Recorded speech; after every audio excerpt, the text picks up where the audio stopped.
En este video te voy a comentar 5 errores que cometen mucho los novatos, pero incluso aunque no seas novato es probable que los sigas cometiendo. Evítalos a toda costa porque te van a ayudar a trabajar mejor con FL Studio y que hagas las cosas más profesionalmente. ¿Estás listo? Comenzamos.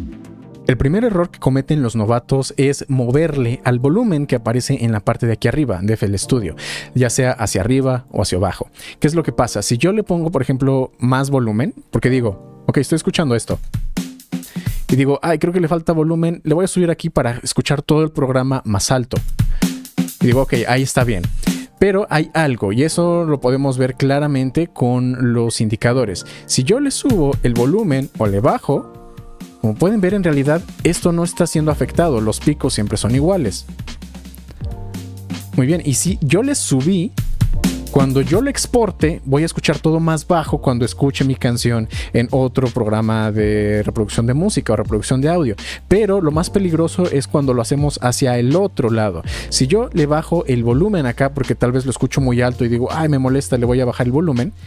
Muy bien, y yo produzco utilizando este volumen bajo alterado dentro de FL Studio, ¿qué va a pasar? Que yo voy a escuchar las cosas muy bajitas. Y voy a decir, creo que esta batería no tiene suficiente volumen, le voy a subir.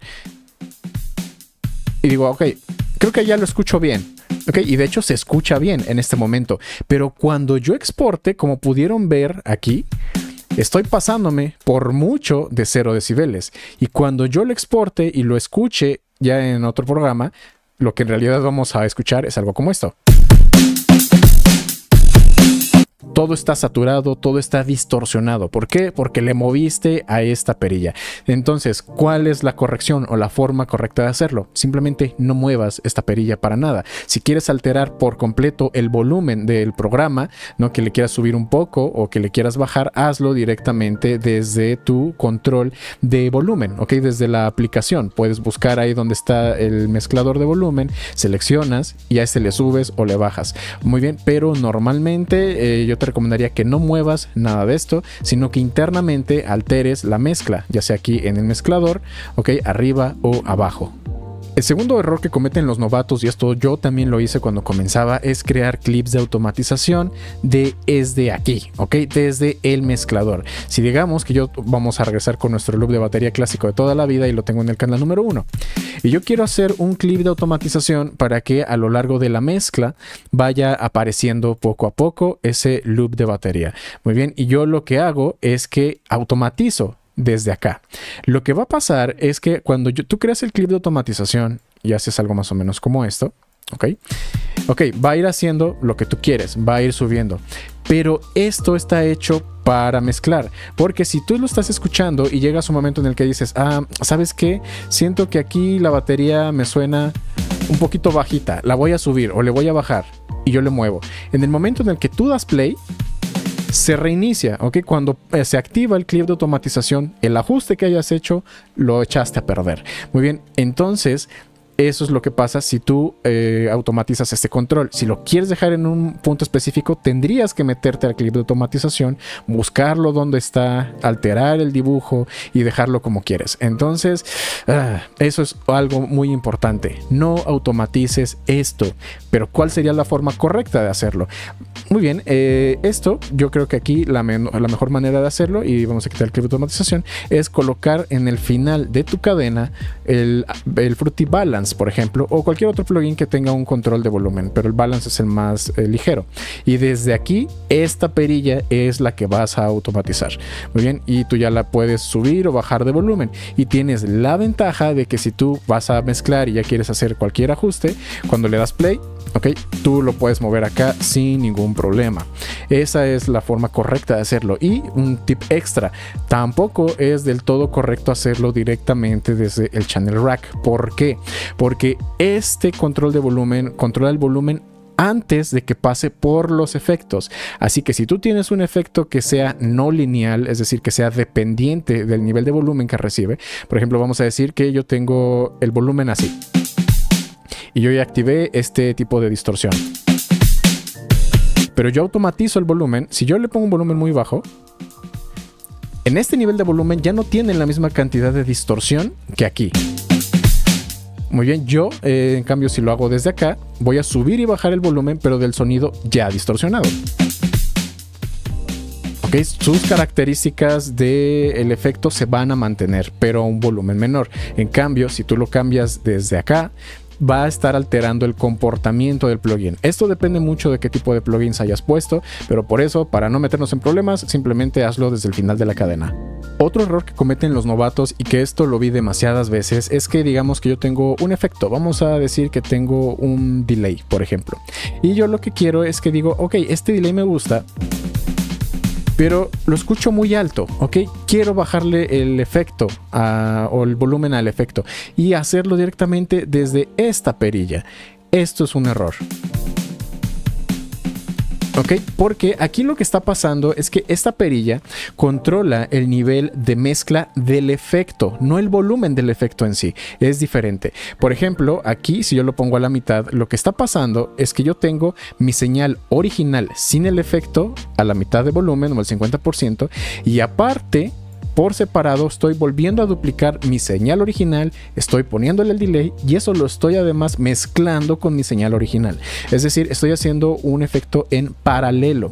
Esto, si tú sabes lo que estás haciendo, lo puedes aplicar, por ejemplo, con la compresión. Pero en la gran mayoría de efectos es un error hacerlo de esta manera. ¿Cuál es la forma correcta de hacerlo? La gran mayoría de los plugins tienen controles precisamente dedicados para eso, que se conocen como el wet. Si yo, por ejemplo, aquí tengo un delay, tengo una reverberación, no sé, incluso un phaser, vamos a encontrar estos controles que dicen wet. El wet es la cantidad de la señal procesada y el dry es la cantidad del efecto, o más bien del sonido original sin ningún efecto. Esto se ve claramente, por ejemplo, aquí en la reverberación. Si yo le pongo todo el dry, ok, vamos a decir, pongo el nivel de caída y esto, y no sé, hago todos mis ajustes, pero yo tengo el wet y este hasta abajo, yo estoy escuchando en realidad mi sonido tal y como existe, tal y como viene, sin ninguna modificación. Pero si yo escucho únicamente el wet, ahí lo que estoy haciendo es escuchar mi señal procesada. Muy bien, entonces en lugar de hacer esto, yo lo que tendría que hacer es esto. Así que hay mucho más control entre el nivel de volumen de mi señal original, el nivel de volumen de la señal procesada. En cualquier plugin que tú insertes, siempre busca estos controles y desde ahí hace sus ajustes y no utilices esta perilla. ¿En qué momentos es válido entonces mover esta perilla? Pues bueno, eso es lo que se conoce como un procesamiento paralelo. Si quieres saber más, te voy a dejar el enlace en la parte de aquí abajo en la descripción y en el comentario fijado. El cuarto error pasa para todos aquellos que trabajan directamente en el playlist cargando los audio clips.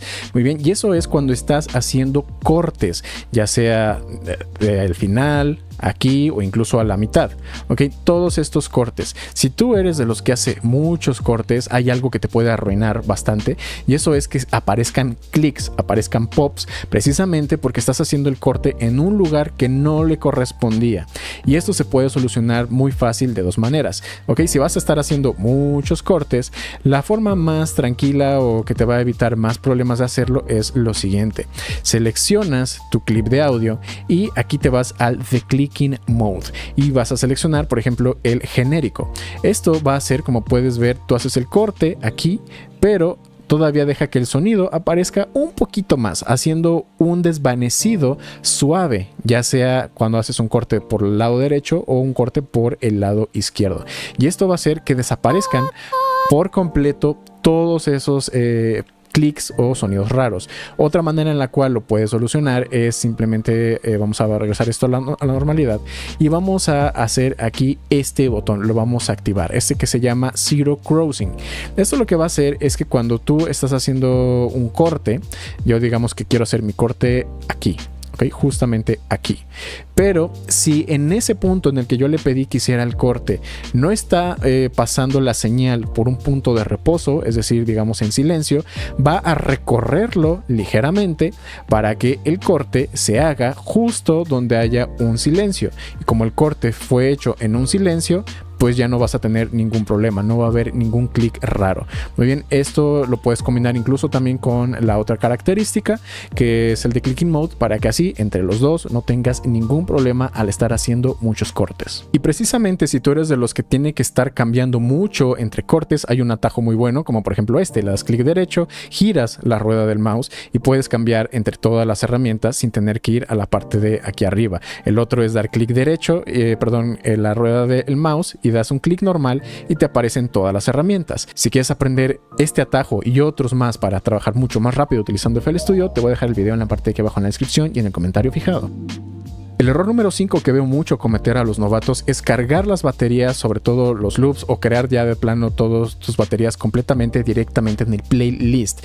Esto, por ejemplo, se nota mucho con los loops. Si es un tempo diferente al que tiene tu proyecto, por ejemplo este es de 128 y mi proyecto va a 130, no se está sincronizando automáticamente.